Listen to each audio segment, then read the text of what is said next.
महाराज युधिष्ठिर ने पूछा, हे जनार्दन, पौष कृष्ण एकादशी का क्या नाम है? उस दिन कौन से देवता का पूजन किया जाता है और पूजन की क्या विधि है?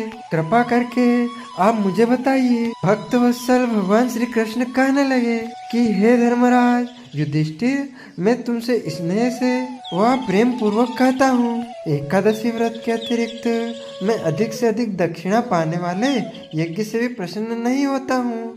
अतः इसे अत्यंत भक्ति और श्रद्धा से युक्त होकर करें। हे राजन, द्वादशी युक्त पौष कृष्ण एकादशी का महात्मा तुम एकाग्रचित होकर सुनो। इस एकादशी का नाम सफला एकादशी है। इस एकादशी के देवता श्री लक्ष्मी नारायण हैं। पूर्ण विधि पूर्वक इस व्रत को करना चाहिए। जिस प्रकार नागों में शेष नाग, पक्षियों में गरुड़, सब ग्रहों में चंद्रमा, यज्ञों में अश्वमेध और देवताओं में भगवान विष्णु श्रेष्ठ है, उसी तरह सब व्रतों में एकादशी का व्रत श्रेष्ठ है। जो मनुष्य सदैव एकादशी का व्रत करते हैं वे मुझे परम प्रिय है। अब इस व्रत की विधि कहता हूँ। मेरी पूजा के लिए ऋतु के अनुसार फल, नारियल, नैवेद्य आदि 16 वस्तुओं का संग्रह करें। इस सामग्री से पूजा करने के बाद एकादशी की रात्रि जागरण करें। इस एकादशी व्रत के समान यज्ञ, तीर्थ, दान, तप तथा दूसरा और कोई व्रत नहीं है। 5000 वर्ष तक तप करने से जो फल प्राप्त होता है उससे भी अधिक सफला एकादशी का व्रत करने से मिलता है। हे राजन, अब आप इस एकादशी की कथा सुनिए। चंपावती नगरी में एक महिष्मान नाम का राजा राज्य करता था। उसके 4 पुत्र थे। उन सब में लुम्पक नामक वाला बड़ा पुत्र राजपुत्र महापापी था। वह पापी सदा परस्त्री और वेश्यगमन तथा दूसरे बुरे कामों में अपने पिता का धन नष्ट किया करता था। सदैव ही देवता, ब्राह्मण, वैष्णवों की निंदा किया करता था। जब राजा को अपने बड़े पुत्र के ऐसे कुकर्मों का पता चला तो उन्होंने उसे अपने राज्य से निकाल दिया। तो वह विचारने लगा कि कहाँ जाऊँ, क्या करूँ। अंत में उसने चोरी करने का निश्चय किया। दिन में वह वन में रहता और रात्रि को अपने पिता की नगरी में चोरी करता था तथा प्रजा को तंग करने और उन्हें मारने का कुकर्म करता। कुछ समय पश्चात सारी नगरी भयभीत हो गई। वह वन में रहकर पशु आदि को मारकर खाने लगा। नागरिक और राज्य के कर्मचारी उसे पकड़ लेते किंतु राजा के भय से छोड़ देते थे।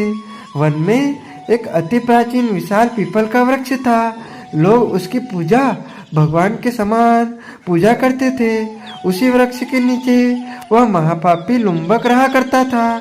इस वन को लोग देवताओं की क्रीड़ा स्थली मानते थे।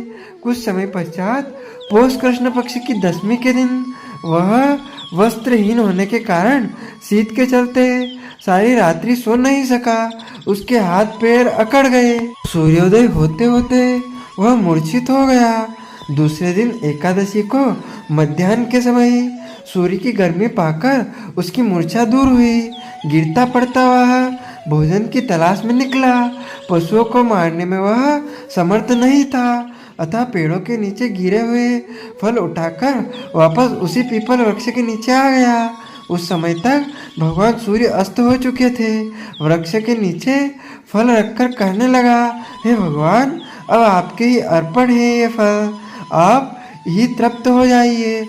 उस रात्रि को दुख के कारण रात्रि को भी नींद नहीं आई। ऐसे उसका सफला एकादशी व्रत पूर्ण हुआ। उसके इस उपवास और जागरण से भगवान अत्यंत प्रसन्न हो गए और उसके सारे पाप नष्ट हो गए। दूसरे दिन प्रातः एक अति सुंदर घोड़ा उनके सुंदर वस्तुओं से सजा हुआ उसके सामने आकर खड़ा हो गया। उसी समय आकाशवाणी हुई कि हे राजपुत्र, श्री नारायण की कृपा से तेरे पाप नष्ट हो गए हैं। अब तू अपने पिता के पास जाकर राज्य प्राप्त कर। ऐसी वाणी सुनकर वह अत्यंत प्रसन्न हुआ और दिव्य वस्त्र धारण करके भगवान आपकी जय हो कहकर अपने पिता के पास गया। उसके पिता ने प्रसन्न होकर उसे समस्त राज्य का भार सौंप दिया और स्वयं वन के रास्ते चल दिए। अब राजा का पुत्र लुम्पक शास्त्र अनुसार राज्य करने लगा। उसके स्त्री, पुत्र आदि सारा कुटुंब भगवान नारायण का परम भक्त हो गया। वृद्ध होने पर भी वह अपने पुत्र को राज्यभार सौंपकर वन में तपस्या करने चला गया और अंत समय में वैकुंठ को प्राप्त हुआ। अतः जो मनुष्य इस परम पवित्र सफला एकादशी का व्रत करता है उसे अंत में मुक्ति मिलती है। जो नहीं करते वे पूंछ और सींगों से रहित पशुओं के समान है। इस सफला एकादशी के महात्मा को पढ़ने से अथवा श्रवण करने से मनुष्य को अश्वमेघ यज्ञ का फल मिलता है। बोलिए श्री लक्ष्मी नारायण भगवान की जय। अच्युतम केशवम राम नारायणम श्री कृष्ण दामोदरम वासुदेवम भजे। श्रीधरम माधवम गोपिका वल्लभम श्री जानकी नायकम श्री रामचंद्रम भजे। जानकी मनोहरम सर्वलोक नायकम श्री शंकरादिसेवितम पुण्य नाम कीर्तनम श्री राम राम राम राम राम नाम तायकम। राम कृष्ण वासुदेवा भक्ति मुक्तिदायकम। राम कृष्ण वासुदेवा भक्ति मुक्तिदायकम। हरे राम राम राम हरे हरे, हरे कृष्ण कृष्ण कृष्ण हरे हरे। बोलिए श्री कृष्ण चंद्र भगवान की जय। श्री लक्ष्मी नारायण भगवान की जय। तो मित्रों, हमारे इस ज्ञानवर्धक वीडियो को अधिक से अधिक शेयर कीजिएगा, लाइक कीजिएगा तथा कमेंट में प्रभु का नाम अवश्य लीजिएगा। आप सभी को सादर जय श्री कृष्ण तथा सब्सक्राइब करके बेल आइकन ऑन अवश्य कर लीजिएगा। बोलिए वृंदावन बिहारी लाल की जय।